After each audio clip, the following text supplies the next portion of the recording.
Amédi Coulibaly choisit ses victimes. Yohan Cohen, 20 ans, employé de la supérette, est le premier visé.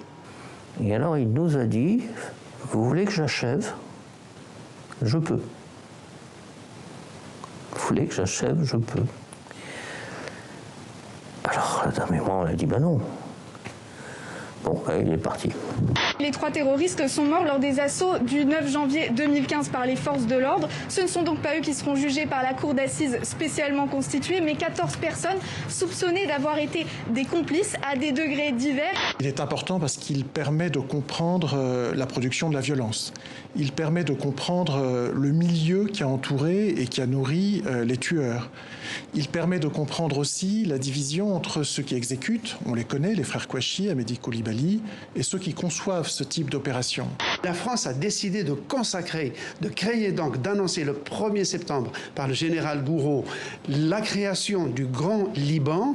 Et d'ailleurs, le drapeau de ce Grand Liban est dérivé du drapeau français. On voit la résidence des Pins d'ailleurs, qui est toujours l'ambassade de France à Beyrouth, qui est toujours le siège de l'ambassade de France. Être efficace et rapide, c'est tout l'objectif de la France au Liban. Mais le président le précise, pas question de parler d'ingérence. Mais selon certains médias libanais, la nomination hier du nouveau Premier ministre Moustapha Hadib, quelques heures seulement avant l'arrivée d'Emmanuel Macron, n'est pas un hasard. Une idée qui trouve un écho au sein de la société libanaise. Pamela, formée en France, ne trouve pas d'emploi dans les hôpitaux libanais, pour la plupart en faillite. Alors pour soigner les patients, elle est bénévole dans un dispensaire. Ici, les plus pauvres ont accès à des médicaments et trouvent également une écoute, alors que l'État est aux abonnés absents. C'est surtout ces gens, c'est des gens capables, c'est des gens éduqués, tout le monde fait de hautes études, tout le monde parle 3 langues. Si ces gens parlent, qui restera, à part les militants de ces partis politiques confessionnels, qui les maintiennent volontairement dans la pauvreté et l'ignorance pour mieux les contrôler? C'est comme un peu la différence entre les livres et la littérature.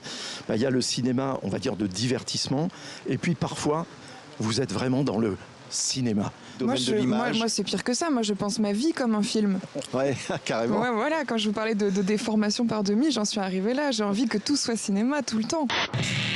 L'embrasement des banlieues, le rapport avec la police, la famille, la place des femmes. Au fil des œuvres présentées, un constat. Rien n'a vraiment changé en 25 ans.